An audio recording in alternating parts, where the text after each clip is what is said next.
Hey YouTube, welcome back to my channel. So this video is going to be about how to support someone going through withdrawal or adverse reactions. Before I get into the details of this video, I just wanted to mention that I am doing supportive one-on-one coaching. So I am offering it at lower rates than you might find elsewhere online. I offer a free 15-minute consultation just to see if we are a good fit for one another, and then 30-minute sessions and 60-minute sessions. I will leave the link in the description box to my online booking calendar so you can just schedule yourself in if you're interested. If you have a single question you want to ask me, feel free to email me. I will leave my email address in the description box as well. And just please keep it to 1 or 2 questions. I just don't have time anymore to get into lengthy conversations over email. So yeah, I just wanted to say that to begin with. So how to support someone going through withdrawal, adverse reactions, drug injury, whatever you want to call it. So this is a really big issue with a lot of people. I went through this myself. When I first went through my first withdrawal, I was really struggling.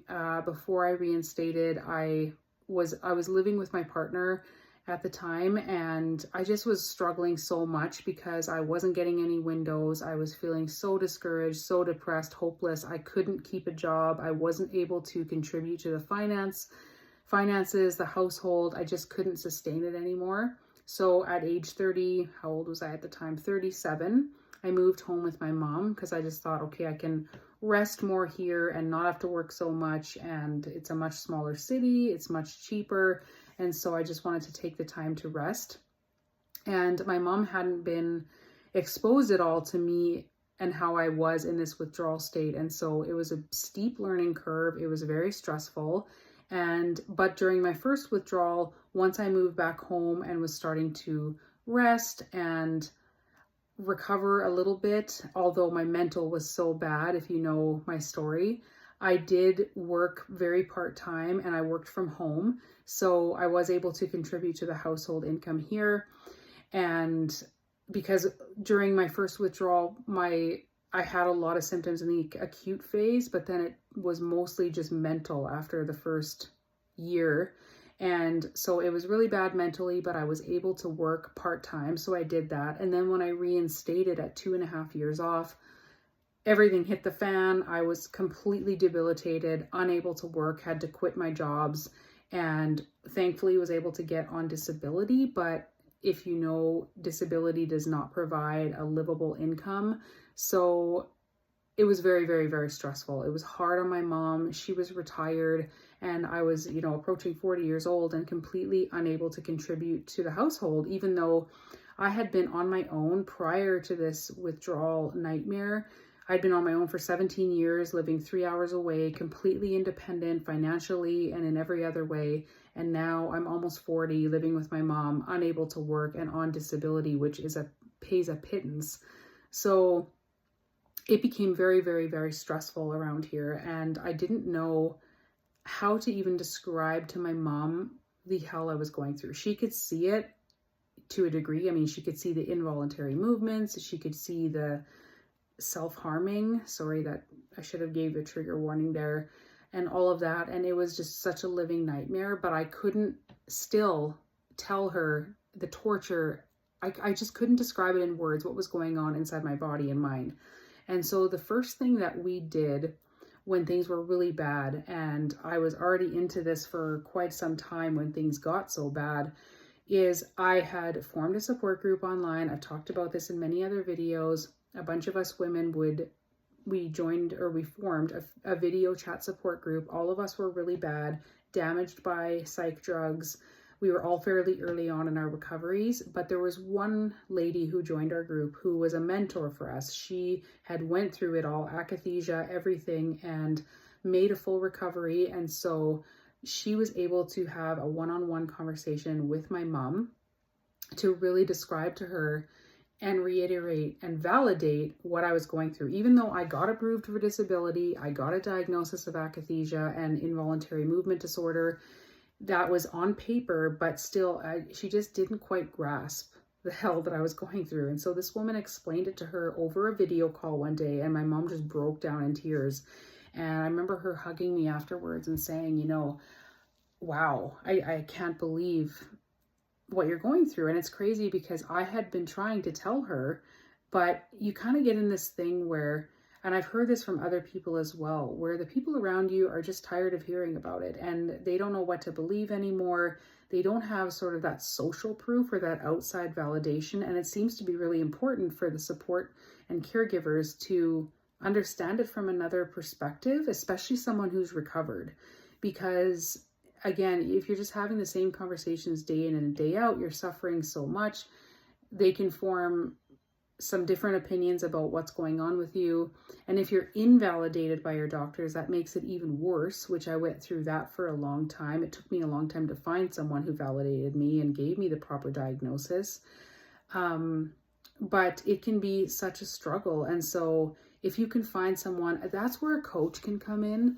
And that's something that I feel like I could really help others with, is speaking to the support or the family members or whoever you live with or are closest with, that you need to understand what you're going through. And not only just symptoms, but everything that goes along in the healing journey. Waves, if you experience them, setbacks, sensitivities, that's a big one, because a lot of people in the general community do not understand how severe sensitivities people can develop in this, especially people with akathisia. So I think having it come from a coach and someone who's been through it can be very, very helpful for both the support and for the person that's suffering, because the person that's suffering, they really, really, really need to feel safe, because they are literally one walking fight or flight raw nerve at all times. And so if they don't feel safe ever. And so if they can have one person that believes them, that's around them, that can validate them, if they can have more than one person, even better. But anything that can contribute to a sense of safety in the person who's suffering is a huge, huge, huge deal. So that's kind of the first step. I know there's a lot of people who will send their caregivers, supports, family members, whatever you want to call it, or whoever it may be for a particular person, stories.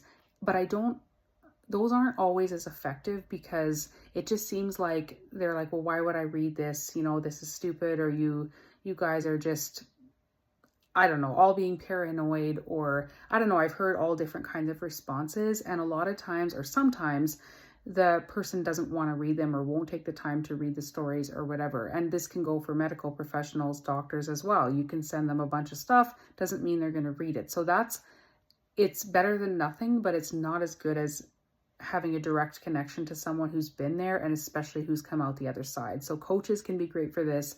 If you can find people in the communities who have healed and who are still willing to talk about this stuff. There's some people who just leave the communities and never want to come back. I understand that. But someone who's healed is a big, big, big part of that.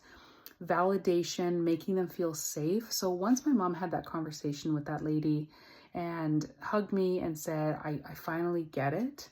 And I remember her saying something to me like, I'm going to support you through this no matter how long it takes, or we're going to get through this together. That is a very, very powerful thing for the sufferer to hear, because the isolation, the gaslighting from the medical community, that just makes the sense of safety even further away and just makes the whole situation worse for everybody. So telling the person who's suffering, I'm here for you, no matter how long it takes, providing that validation, I believe you, I support you, I'm here with you till the end. And also, when the person who's suffering gets into those really, really difficult times, it could be all of the time if you're in acute, or if you're in a wave or a setback, if the support person can have the familiarity with the success stories or the coaches, and can have those moments where they can pull from their knowledge from those people or from those stories and remind the sufferer, remember, this person went through this, remember what they said, remember what they wrote. Setbacks are part of the healing process. It's a rocky journey. Waves can happen without a trigger. They can happen with a trigger. Remember that you have those windows. So that's a good indication that your brain knows how to get there. But if you don't have those windows, that doesn't mean that you're doomed either.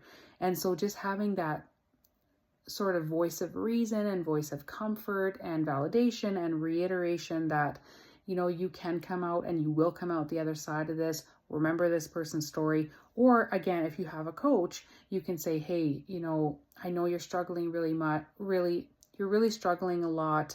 You're in a bad place. Let's just get some encouragement from a coach. And that's where it can be super helpful to just hop on a call, and you all can be on the call, or you both can be on the call, and you can just ask questions to the support coach, or you can, you know, have them tell their story again, or have them remind all of you that this is how the journey goes and you can come out the other side. Just, there's so many positives to having a connection to someone who's come out the other side. So those are the biggest ways to support someone. If you can, another thing is I like to call it nurturing the nervous system, but stretching it. So I'm not talking about pushing yourself when you don't feel ready, but I'm talking more about the person who's suffering now. I really think it's important that you nurture the nervous system as much as you can, but also that, you know, every once in a while, not often necessarily, you stretch yourself a little bit. And so this is where a support person can help you do that. I remember my mom saying to me early on in the journey, very early on, when I wasn't leaving the house and couldn't leave the house and was inside all the time, just feeling completely crazy. I remember her saying, I just want you to start by doing one thing every morning, either making your bed or showering. Every single day, I want you to do those two things. Even if you do nothing else the rest of the day, we've got to get some type of routine going. We've got to get some type of anything that your nervous system can sort of sense that stability. Okay, we're doing the same thing every day. Anything, you're grasping at straws, really. And so I remember doing that and just being almost bitter and angry, but I started doing that. And then after a month or whatever, I did one other thing. You know, I got dressed or whatever it was, I can't remember. But if you can nurture yourself for the most part, for the bulk of it, and then stretch, that's where a support person can help. If you decide, hey, we're going to try going for a drive, you know, you as the sufferer are going to be sitting in the passenger seat. I know a lot of people can't drive. We're just going to head out for a drive, or we're just going to walk to the end of the block and back. That's where that caregiver, that support person can help, you know, nurture you the bulk of the time, but then also stretch you. Say, hey, let's try doing this today. So it really is something that is vital in this, and I've made videos about it. You have to have some type of support, and the more you can have, the better. So those are just my tips. Hopefully they were helpful. If you have any questions about support, I know that the people who are helping the sufferer or living with them really don't understand it. I don't expect people to understand it who have never been through it. It's very hard to describe in words what it's like to go through this.